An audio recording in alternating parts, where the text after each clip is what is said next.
ভাবুন তো, একটি বাড়ি, ভেতরে ১৩ বছরের একটি মেয়ের মৃতদেহ।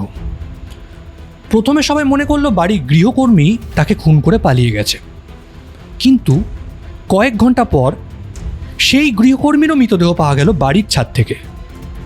এখন প্রশ্ন, যদি গৃহকর্মীও মৃত হন, তাহলে খুনটা করল কে? 9 years, 3 investigations, over 5 top officers, and we still don't know who killed Arushi and Hemraj.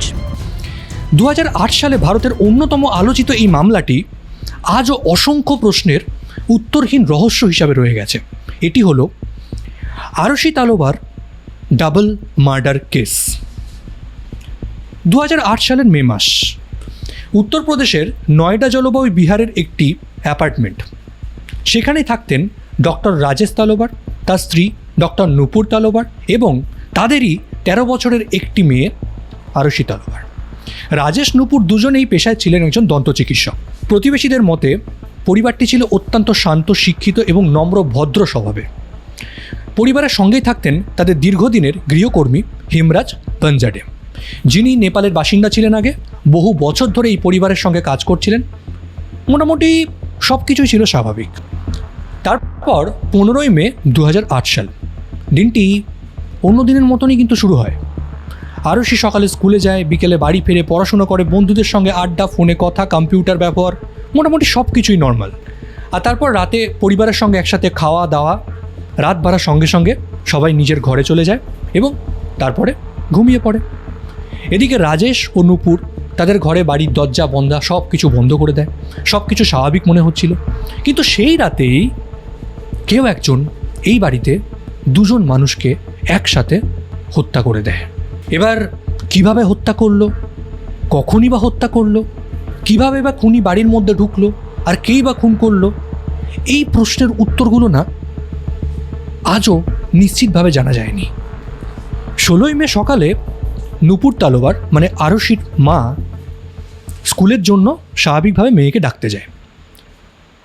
দরজা খুলতেই তিনি যা দেখেন, আরুষি নিজে বিছানার নিথর হয়ে পড়ে রয়েছে। তার গলায় গভীর একটা ক্ষত, মাথায় গুরুতর আহত। পরিবারের সঙ্গে সঙ্গে প্রতিবেশীদের খবর দেয়, পুলিশকে ডাকা হয়, কিন্তু তখন সবার আরেকটি বিষয়ও নজরে পড়ে। পরিবারের যে দেখাশোনা করতেন মানে হেমরাজ, তিনি কোথায়? তাকে তো কোথাও খুঁজে পাওয়া যাচ্ছে না। তখন পুলিশ প্রাথমিকভাবেই ধারণা করে নিয়েছিল হেমরাজ হয়তো আরুষির খুনি, আর তারপর আরুষিকে সে মার্ডার করে এখান থেকে পালিয়ে গেছে। তারপর স্বাভাবিকভাবে পুলিশের তরফ থেকে তার বিরুদ্ধে খোঁজ খবর লাগানো হয়। এদিকে মিডিয়াও পুরো জিনিসটা একদিকে ঠেলে দিয়েছে, মানে আরুষির খুনি হেমরাজ। কয়েক ঘন্টা পর পুরো মামলার চিত্রটা পুরোপুরি বদলে যায়।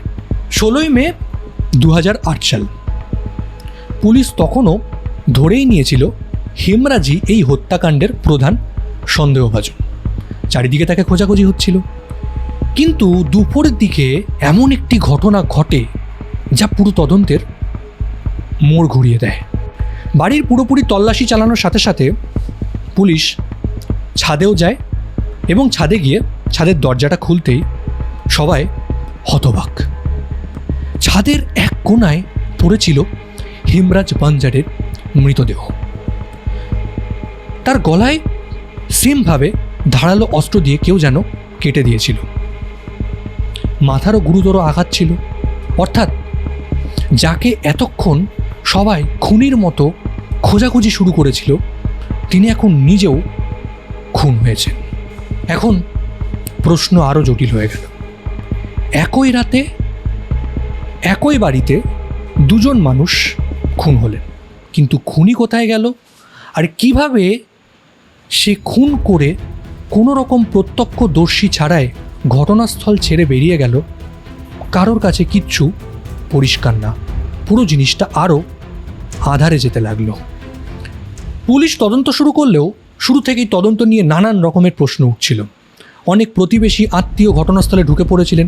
ফ্ল্যাটটি দ্রুত সিল করা হয়নি, ফলে সম্ভাব্য অনেক ফরেন্সিক প্রমাণ যেগুলো হয়তো এই তদন্তকে সাহায্য করতে পারত, সেগুলো এতক্ষণে সম্পূর্ণরূপে নষ্ট হয়ে গেছে।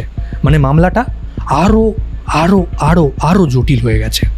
মামলাটি যখন দেশ জুড়ে আরও আলোচনার বিষয় হয়ে ওঠে, স্থানীয় পুলিশের তদন্ত নিয়ে যখন সমালোচনা বাড়তে থাকে ক্রমশ, তখনই সম্পূর্ণ এই তদন্তের ভার সেন্ট্রাল ব্যুরো অফ ইনভেস্টিগেশন অর্থাৎ সিবিআইকে সম্পূর্ণরূপে মামলাটি দিয়ে দেওয়া হয়।